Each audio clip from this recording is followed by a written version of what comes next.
Hello and welcome to another episode of Politics Theory Other. My name is Alex Doherty and my guest today is Nikhil Pal Singh.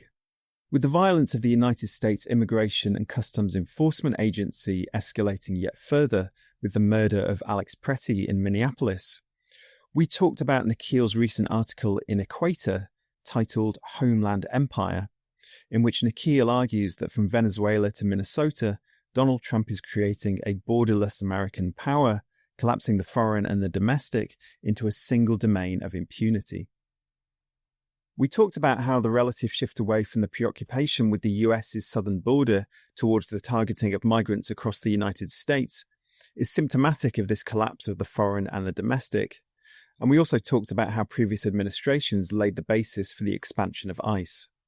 We went on to talk about the extent to which the second Trump administration represents a mere deepening of pre-existing trends in American statecraft, and the ways in which the MAGA movement is genuinely innovative.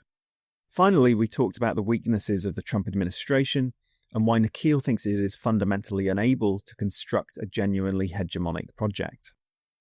If you find this interview useful, then please do consider becoming a £5 patron of the podcast. The show depends entirely upon listener support, and as well as keeping PTO going, you'll also get access to bonus content, such as the upcoming listener questions episode with Richard Seymour. You can support the show in pounds or whatever your local currency happens to be, and you can pledge any amount you choose. Go to patreon.com/poletheoryother to sign up. Nikhil Pal Singh teaches history at New York University and is a non-resident fellow at the Quincy Institute for Responsible Statecraft. He's the author of Race and America's Long War.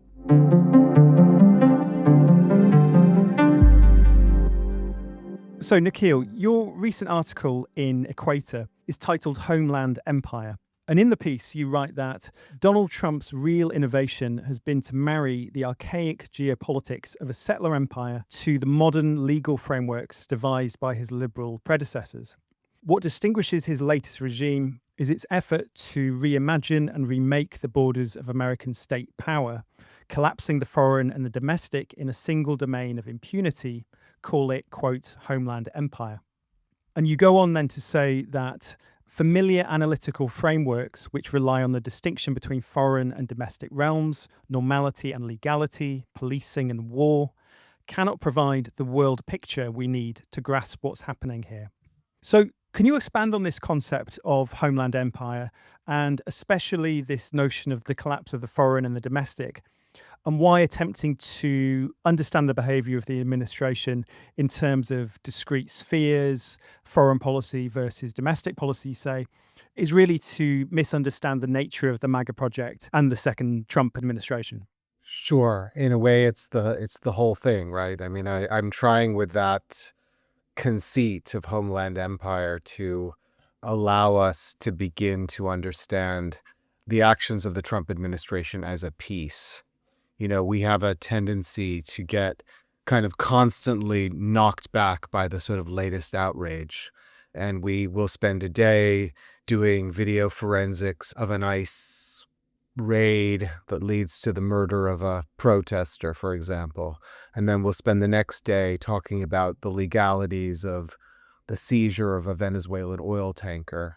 And then we'll talk about... Which feels like months ago now, right? Right. We'll talk about whether Trump is really going to take Greenland, and whether he can, and what it will mean to the North Atlantic Treaty Organization and the Western Security Compact. And all of these discussions can be quite valuable. They all involve different kinds of expertise and different levels of sophistication. But I think they tend to kind of miss the forest for the trees. What's happening here is a kind of collapsing set of spatial and temporal scales, if you will. The Trump administration sees itself as a revisionist power.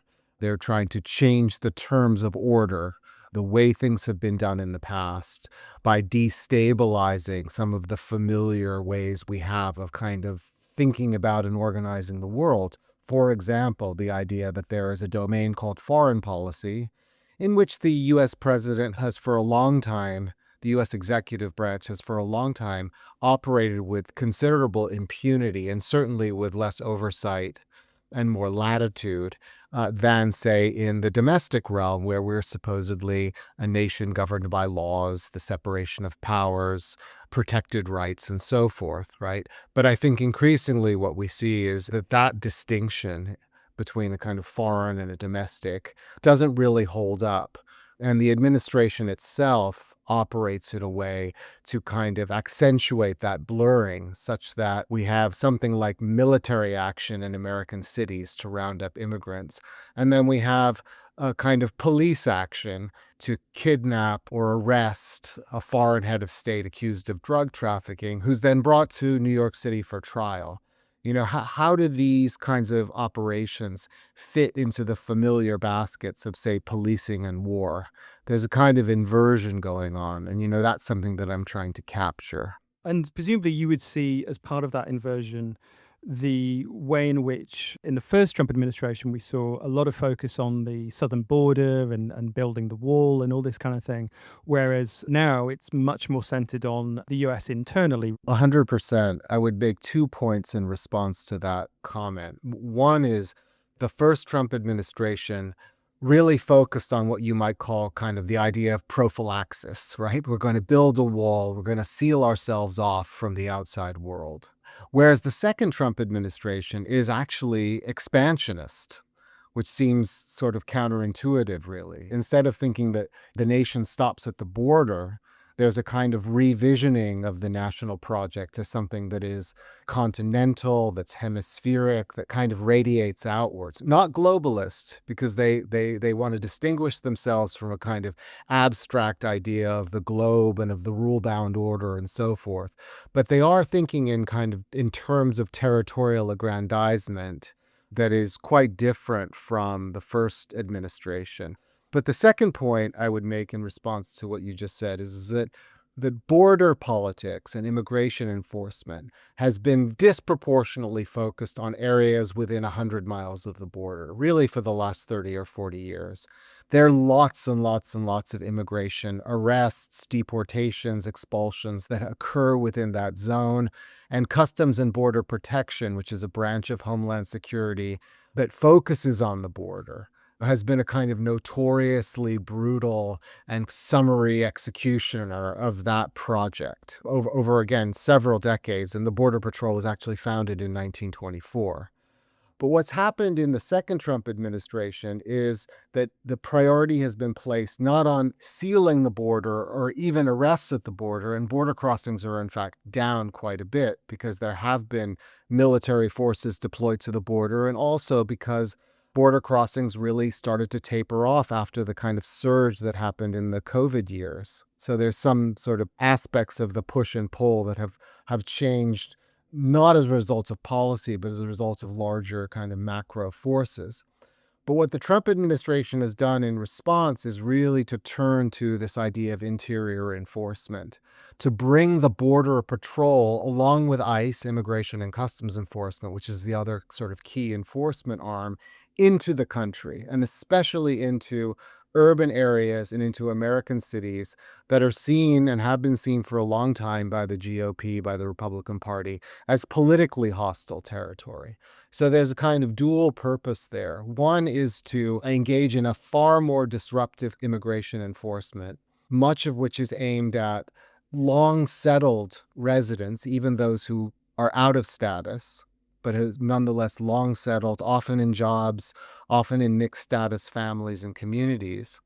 And also a kind of political message to parts of the country that are seen as hostile to the Trump project. We're going to come in and we're going to override your local enforcement, your local way of life, your way of doing business, and make things miserable for you. And they've now done that in multiple cities across the country. And the latest, of course, is Minneapolis, where we're seeing it operate with a ferocity that is sort of beyond what we've seen before. Going back to the title of the article, so the term homeland and the concept of homeland security is, of course, a legacy of George W. Bush's presidency in the War on Terror, the Department of Homeland Security having been formed in 2003 in response to 9/11. And that raises the question of the extent to which the Trump administration represents as sharp a disjuncture with what went before And on that question, you write that one question we cannot seem to leave behind is whether Donald Trump has perversely realized long-standing trends in American history and culture, or fundamentally overturned basic US values and norms. The reason this has been unsatisfying is that it was never a binary choice. And you then go on to write about some of the genuinely novel ways in which the Trump administration is acting, some of which you've already described there, I think, but also the way that policy builds on existing trends. So where would you want to place the emphasis in terms of innovation versus consolidation and the deepening of pre-existing tendencies in American society and American statecraft? Yeah, it's really a perennial question, and depending on how you answer it on a given day, it can change your perspective on things.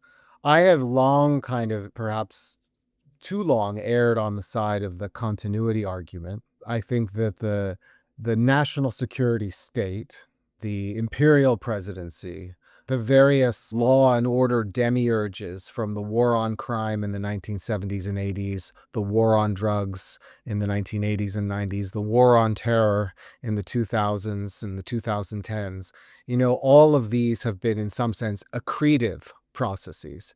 They've expanded the discretionary power and policing and detention capacities of the internal security state. And I think that they have also fed into the continued production and reproduction of what we might think of as racial stigma, or the idea that there are enemy populations who threaten the security of good, God-fearing, normal Americans. And of course, that layers on long histories of American racial thinking and racial abuse. The war on crime was obviously centered on African Americans initially, in the years following the civil rights movement. The war on drugs built on that and drew in figures from a kind of hemispheric imagination, the idea that there are drugs coming from this outside realm that are threatening the country. And then, of course, the war on terror, was focused largely on the Middle East and Muslims as a figure of sort of a carrier of terrorism. But all of these dimensions, really, all of these ideological and image projects bring with them a set of legal and institutional changes. And one of the things we see with Trump is how they're all, again, kind of collapsing in on one another. One point, I think, Lindsey Graham, who's a kind of big Trump booster, an American senator, described Maduro, or maybe Venezuela, as a narco-terrorist caliphate, as the font of a narco-terrorist caliphate. So how do you get these kind of bizarre condensations of American apocalyptic eschatological thinking that sort of draw different kinds of enemy figures into these kind of condensed phrases and images? I think that's a big part of what's happening, and it's quite defies a certain sort of rational argument at some level, right? It makes it very difficult. It forces us into the realm of kind of literary and cultural analysis that sometimes gets us away from what might be the kind of motivating reasons or causes. And I think we have to sort of struggle sometimes to keep those in balance, in the same ways as we have to struggle to keep in balance a sort of sense of what Trump has actually been continuing and what he breaks from, and how those breaks in some ways are not necessarily just about his own novelty, but the novelty of the situation, the kind of unraveling of American power that has been happening, say, for the last 20 or 30 years. You say that this is sort of a perennial question, this question as to whether Trump is this sharp break with the past or not. Why do you think that is? I mean, is that just because of the sort of competing instincts of liberals and socialists on the question, with liberals perhaps wanting to feel that their hands are relatively clean and that their political heroes, especially maybe Barack Obama, whose reputation is far more intact than either Joe Biden or Bill Clinton, and that they want to believe that those figures don't bear heavy responsibility for creating many of the administrative weapons that the Trump administration is able to wield against its enemies? Whereas on the other side of that argument, socialists perhaps want to emphasize the continuities, as you described there, because of their fundamental rejection of liberal predicates and their very, very understandable contempt for Democrat politicians. And the latter position, I imagine both of us are much more aligned with and have more sympathy for. But that perhaps has in some cases led to a downplaying of the novelty of the MAGA movement on the part of some on the left, and in the more extreme cases, almost admiration for Trump for his honesty and his lack of hypocrisy as compared with his predecessors. So do you think that that split between liberals and socialists, that's the reason why we can't seem to leave this question behind, or do you think there's something else going on there? No, I think you put it very well, and I think that that's perhaps the most important layer and most explicit layer of disagreement.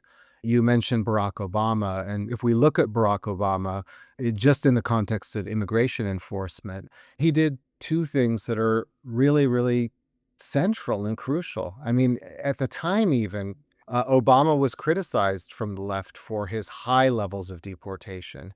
He began to sort of institutionalize a process of what was called expedited removal within the border areas, which really allowed for a much more rapid and aggressive kind of deportation.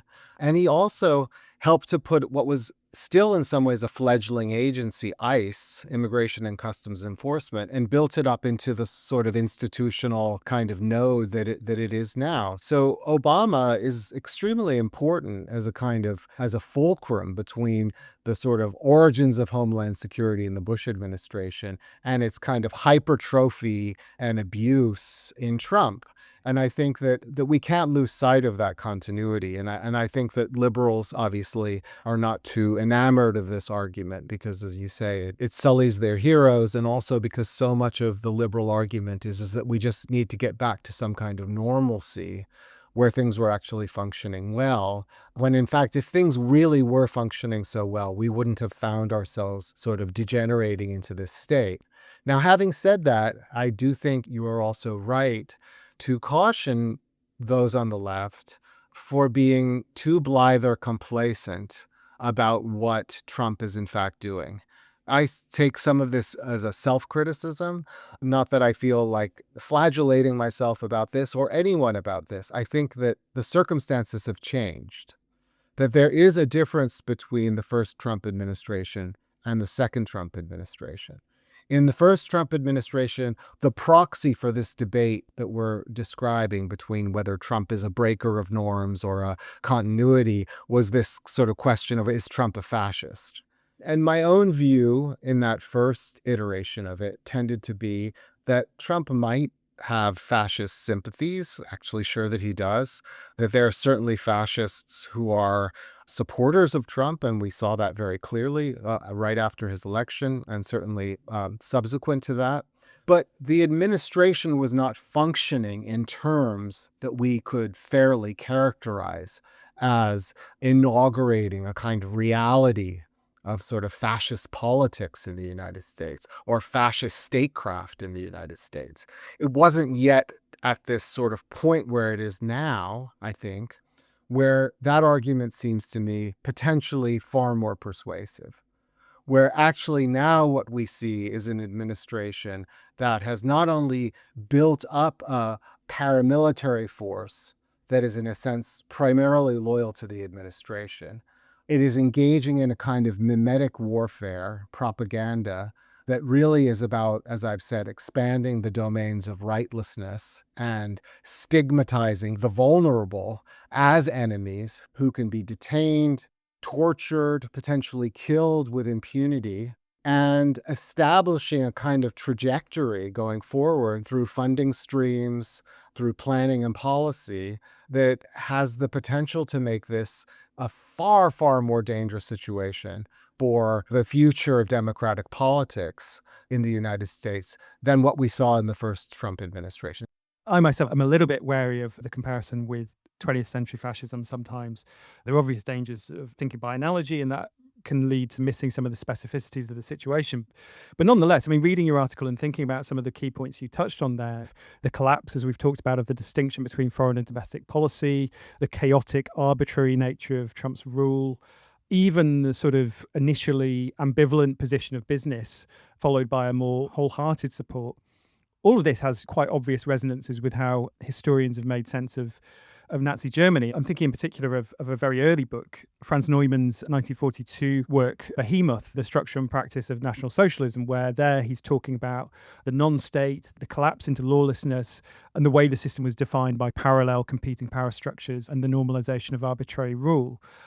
And just thinking more about the fascism debate, I sort of wonder if an additional reason why there was resistance to thinking of Trump as a fascist is because that kind of analysis of someone like Neumann doesn't particularly fit with a more everyday understanding of fascism, which actually maybe comes more out of popular culture and things like George Orwell's 1984 say, where it's a sort of almost hermetic totalitarianism. Power is completely concentrated. Rule is violent and monstrously oppressive, but also it's a very sort of ordered society. Yeah, I have a few thoughts. My tendency now is to try to somewhat leave this debate behind in the sense that, and I think I say this in the article, I say, if you want to call it fascism, you won't get a strong disagreement from me. In some sense, that, though, has always been my position. I think I've always sort of straddled this debate a little bit in the following way. I wrote a piece in 2006 during the Bush administration torture scandals called The Afterlife of Fascism. So I was thinking about this question, 20 years ago, actually, in relationship to American political culture, if you will. And one of the ways I posed it then was in relationship to what the Black poet Langston Hughes called our native fascisms in the 1940s, looking at the United States and Jim Crow and anti-Black violence, and looking at Nazi Germany and thinking, we essentially in the United States have something that Hughes wanted to call our native fascism in a kind of vernacular sense, as a point of criticism, as a way of highlighting a distinction internal to the United States between a kind of police state racist violence and a kind of commitment to democratic process and procedure, already a kind of contradiction that runs through the history of the United States, very starkly along racial lines. So this isn't an entirely new set of questions. And I'm not sure who's the person who formulated this way. It may have been Alberto Toscano, whose book Late Fascism is another, I think, very important reflection along some of these lines, that every country gets the fascism it deserves. The mistake has been to sort of try to shoehorn things into a set of historical analogies as if you have some kind of ideal type, Nazi Germany, fascist Italy, and not a kind of set of family resemblances, styles of politics, deviations from liberal democratic legality and norms that operate in different ways and in different registers within many different kinds of states, but that don't necessarily come to organize every aspect of the state. In the 1970s, Noam Chomsky used to talk about U.S. sub-fascism, the kind of fascism that happened in the netherworlds of covert action and death squads, the kind of proxy wars and politics that the U.S. sponsors in other parts of the world against its own professed norms, against its own professed ideals. So this sort of duality is part of the makeup of modern politics that we are continually grappling with and have been for quite a long time. But I think what we really see happening now is this sort of breakdown between a kind of way of stabilizing the realms of, say, norm and legality and sort of believing in their stability. Just as we have no longer really much of a belief, and this operates both at the domestic and the international level, just as we no longer believe really in something called the rules-based international order. How can Europeans in the same breath talk about the rules-based international order for Ukraine and Russian imperialism and seizing territory and all the kinds of atrocities that are committed, and then in the next breath, essentially turn a blind eye to the Israeli genocide in Gaza? And that's what we've seen unfolding for the last 3 years.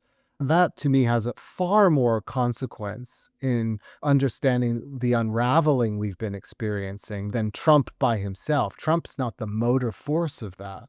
So it's hard, for example, not to think of the Israeli genocide within the modern history of genocide that we have associated with the legacies that came out of World War II. So in other words, I think we sort of pigeonholed ourselves a little bit in this fascism debate, seeking too much, say, analogical precision without recognizing the sort of various unevennesses that cross and rejoin and kind of remake what I'm calling family resemblances in certain kinds of politics and certain kinds of projects. Genocide, ethnic cleansing, territorial aggrandizement, arbitrary power, these are all not unfamiliar elements of modern politics, and we see them emerge and get submerged as states try to manage themselves. But I think now we're just seeing them spill over everywhere. I suppose another obvious instance of what you're describing there would be the fact that although much of the fascism debate does treat fascism as foreign to America, and if it does exist in America today, as being a relatively novel thing, but obviously Jim Crow racism was a direct influence upon the Nazi race laws, right? So it shows the way in which, as you say, these sort of family resemblances coagulate, influence each other, and so on. As well as the North American expansionist settler project. Because, of course, that was considered to be, by the Nazis, a very direct precedent for the expansion into Eastern Europe. So this idea of living space, this idea of a kind of a new geospatial order that wasn't as large as the globe, but that actually involved the rights of the great power to sort of radiate outward. This Schmidian vision of Grossraum, that's clearly something that the Nazis are looking at the United States to sort of understand, not just continental expansion, but also something like the Monroe Doctrine, which Schmidt himself references, of course. And that then the Trump jurists and the people who are now thinking about how the United States needs to reorient itself in the world are also thinking about. They're not necessarily looking at the precedents of Nazi Germany, but many of them are readers of someone like Carl Schmitt when it comes to thinking about how great power should be allowed to create essentially a kind of living space in their own regional domains, and that there shouldn't be anything like an international law that's far too abstract and far too willing to recognize the equal rights of all peoples, which they reject, which they certainly reject. And so, again, we're dealing with a kind of intellectual history, a political history, a legal history that is quite intertwined, and we're mistaken when we draw these boundaries and oppositions too sharply. Just going back to your comments on the Biden administration and the Gaza genocide, there was already a kind of palpable sense that US global leadership was slipping away, in part due to the US role in the genocide, and the US position seeming to be increasingly contested by states from the global south. I mean, I'm thinking in particular of South Africa with its legal case at the ICJ. So your argument then would be that this shift away from the US's superintending role in the international system, would you say it's been as much undermined by the shift in global opinion and the position of states of the global south in just being sort of less prepared to tolerate American leadership, that it's been as much about that as it has been Donald Trump's very deliberate and conspicuous turn away from holding that role? No, that's a good question. I'm not quite sure how to weigh those things. I think we all have been talking about Mark Carney's speech at Davos, where he kind of lays bare this idea that the rules-based international order was a kind of useful fiction, a kind of a regulatory ideal that worked for as long as it worked and was often observed in the breach and often really not functioning well. So there's a long-standing critique from the global south of the way it didn't work, right? And does that suddenly become more efficacious in the moment of Gaza? I'm not sure. I mean, Trump is clearly here someone who is pushing the envelope and really saying that the U.S. is now going to potentially break alliances, and that the U.S. is going to operate differently than it has before. So I think that is quite significant in then making at least Canada at this point really think about changing how it's going to operate. How that works through Europe is as yet unclear. But I think that the other dimension of this, which we really haven't mentioned, is China. Because China, in some ways, kind of just plays its own game. China pays a certain kind of lip service to rules-based international order. It's really much more concerned about orderly trade that continues to operate in the interests of China. And for really the last 10 years since Trump came to power, it appeared that the American ruling class was going to operate to try to contain China. And that the idea was that we were entering a kind of second Cold War where US-China great power competition would be the sort of organizing rubric for American grand strategy. Yes, and there was very much a deliberate effort under the Biden administration to kneecap China's high technology sector, right? Exactly. I mean, if anything, the Trump administration kind of introduces this in its first go-round with the beginning of tariff threats and other kind of trade wars.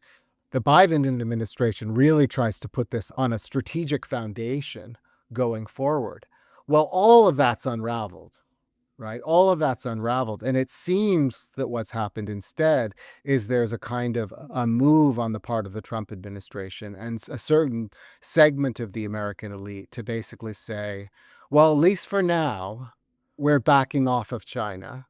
And our approach is really going to be to consolidate power against those who we see as weaker than us, and to think of a kind of a strategic retreat into a sort of American realm that operates, again, as a kind of homeland empire. Now, the question of where does the rest of the global South fit into that? If Europe is viewed with contempt, certainly the rest of the global South is viewed with contempt, or at least as a kind of domain that is only valuable insofar as it's valuable to American interests, particularly resource extraction and interests of those kinds, rather than a wider strategic perspective.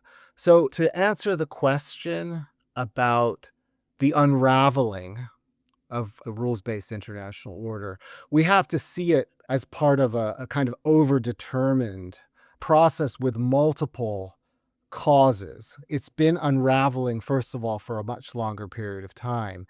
It relates to relative changes in American literal power in the world, manufacturing power, economic power. And it also is part and parcel of these kinds of political conflicts, which have now reached a kind of crisis point. You mentioned there the contempt both for the Europeans and also for states in Latin America, and particular contempt evinced by Donald Trump towards African states, certainly. But would you want to make something of a distinction for certain kind of strong men politicians in the global South? Because I think part of the contempt towards the Europeans almost seems to be that they're a kind of global stand-in for the Democrats. The Democrats on a sort of continental scale, and the contempt is really for the conventional political spectrum, right? They don't really like conventional conservatives in Europe much more than they like social democratic parties. If there's anyone they feel any commonality with, it's the far right. But aside from that, they're just seen as the liberal enemy. And that seems to explain part of the hostility that we see. Yeah, they don't believe in any kind of regulatory order. They really believe in straight power politics and transactional relationships. So where there might be something to be gained and where there is a straight power exchange, I think you can kind of understand the way that they work, and where someone is trying to speak to them in the language of rules and consensus and agreements, it tends to sort of fall apart very quickly. It does seem to be true, though, that when people stand up to Trump, when teeth are shown, when the various kinds of weapons that other states actually have, that there is an often a kind of backing down from the Trump administration. So there is some element in which power politics or kind of dominance politics is competing with this kind of transactional logic. And this is sort of in the nature of Trump as a businessman. This is kind of always how he's operated. He really believes that agreements are zero sum, they're winners and losers. But at the same time, he believes in making transactions, in creating deals. That's kind of his modus operandi. Does it always really clearly add up to something? And this is part of the argument of the essay. Does it generate a new order? I don't think so. I think it actually is kind of one of the reasons we have trouble making sense of it, because we're trying to often put it into a framework as if there is a framework for this kind of way of operating. I've tended to suggest, I think in the piece, that this idea of smash and grab, of rushing from one thing to the next, of kind of operating through spectacle, that all of this is part of the design. This is the way they're going to rule us while they rule us. But it's not clear to me, and I'm very doubtful, that this will generate anything that will be kind of durable or stable. Towards the end of the article, you make that point that, in your view, they are not really able to construct any hegemonic project. And there seems to even be a sort of a deterioration on that front from the first administration. I mean, I was talking to the journalist Sarah Jaffe recently for an episode of the podcast, and she was making the point that if you look at the first Trump administration, even if they didn't achieve very much, there was all this talk about reindustrializing America, bringing back well-paying jobs and all that sort of thing. And it seems this time around, all they have to offer is the sort of vicarious thrill of hurting migrants and other sort of perceived enemies and providing people with the psychological wages of whiteness rather than actual material gains. Yeah, I do think that there's the famous line of, I guess it's Thatcher, or maybe it's, maybe I've transposed it into a line about Reagan, that Bill Clinton is the great achievement of Reaganism and Tony Blair is the great achievement of Thatcherism. She certainly said that about herself. Yeah. So a kind of apparently kinder, gentler laundering of the broad policy frameworks and shifts that gain wider degrees of consent across a political spectrum. This is what we might think of as a kind of hegemonic ambition. It marries the kind of use of force and coercion to the effort to produce a wider basis for a consensual order. It seemed, at least in part, that despite the way in which American politics is polarized, that the Biden administration was developing certain lines of thinking out of the Trump administration, particularly putting the China animus on a more strategic footing, as you said, developing the reindustrialization project as a real set of policy options. Of course, part of that had progressive elements that were anathema to the right, the Green New Deal, the kind of energy stuff, but also the idea of the care economy and investing in the social welfare dimensions of development again. And of course, many of those things got cut out of Biden's big policy measures. They got cut out by the kind of centrists and so forth. So what you were left with Biden at the end was a kind of muscular effort through sort of public-private partnership to think about reindustrialization and to sort of concretely invest in it from the state, and a kind of foreign policy that would contain China. Of course, foreign policy always gets knocked off by things that are happening in the world. So again, we then have, of course, Ukraine and Gaza and these episodes that really change the calculus.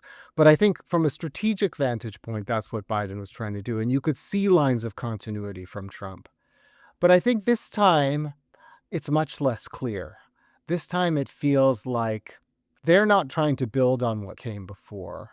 They're not trying to sort of say, how do we kind of level up on our plans? Industrial activity and manufacturing have declined every month Trump has been in office. Some of that's due to the actual canceling of projects that were planned under Biden. I mean, what could be more counterproductive than that? Why would you do that if you really thought that this was something that was very important? Trump really actually seems to want to see himself as a sui generis figure, someone who's actually breaking everything that came before this time. I just don't see how that can be approached in any other way than to fully and completely and soundly reject it. And that's really the problem that we face right now, because we do not have an opposition party in the United States that seems to yet fully understand that, much as the Europeans do not seem to fully understand that yet. On the opposition, and as you say, the absence of an opposition, functioning opposition party, do you think, though, that even if the Democrats have been an abject failure at the leadership level, that we are seeing a real shift when it comes to the grassroots? For instance, if we take the No Kings protests of last year, for instance, so even if the participants, many or most of the participants, sort of hold on to a fundamentally liberal politics, do you think that they are perhaps more aware that their prior very sort of fierce attachment to civility and dialogue, which is believed to be the only way that anything could ever change, that they have come to some extent to see that those priorities are sort of hindrances in the current moment, and that to just defend their own politics and way of life actually requires more militant action and perhaps alliances with people to their left. And we may have seen a foretaste of that with the New York mayoral campaign with Zoran Mamdani and Brad Lander allying with each other against Andrew Cuomo. Oh, 100%. I think things are shifting on the ground very, very fast, very fast. And then we have this kind of carapace, this sort of, carcass of the Democratic Party, that's kind of on top of us. Yeah, we have an equivalent on this side of the Atlantic too. Yeah, I mean, the things that are going on in Minneapolis right now, which I mostly follow through what I read in the papers, we could well see the first real general strike at an urban scale in the United States in 70, 80 years this coming week. All of Minneapolis seems to be mobilized against what's happening there. The popularity of the administration is cratering among the public, even on questions of immigration, even for people who are somewhat divided around the question of illegal immigration, view the enforcement tactics as unacceptable and illegitimate. And so I do think that they have a serious problem, and that at the grassroots level, a lot of learning has also happened. People have developed some understanding of both how they want to appear, how they want to conduct themselves. They become more attentive to the possibilities of how provocateurs in their ranks can undermine successful protest actions and successful mutual aid actions. There's a lot of learning that's happening, and that's happened over many, many years. And I think at the sort of level of more formal politics, something like the Mamdani campaign really illustrates the translation of some of that learning into electoral politics through a very skillfully managed campaign that developed broad alliances across the city and has used media and communication strategies extremely effectively, and in a very different way than, say, how the Trump administration uses it. I mean, the Trump administration is basically like 4chan fascists, Yeah, this AI slop generation machine. Yeah, it's just remarkable. just spewing out the worst kind of slop. And Mamdani is no less committed to a media presence and a social media presence, but it's all basically ordinary videos of how you can get a job in City Hall without having an inside connection, how you can contribute to sort of making the city a little better, how you can help your neighbors on a very, very cold day. It's amazing stuff, really. These are light years apart, these visions, these ways of thinking about things. One truly, in the Mamdani case, is invested in the project of civic renewal, which I think we desperately need everywhere. For the right, civic renewal is only about the punishment of those who are imagined to be enemies within, who have no rights to be here. But we really know that that doesn't work, because eventually it cannibalizes itself. It's a self-consuming, destructive enterprise. So the kind of civic renewal that the Mamdani administration points to in kind of the everyday is very, very hopeful. It won't be enough by itself, but it's very, very hopeful. You've been listening to Politics Theory Other. If you've been enjoying PTO and finding it useful, then please do consider becoming a £5 supporter on Patreon. The show depends entirely on listener support, and if you sign up, you can access bonus content, including listener questions episodes with PTO guests. Go to patreon.com/poltheoryother to sign up. The show's music and graphic design is produced by Planet B Productions. Thanks as ever for listening. I'll be back soon.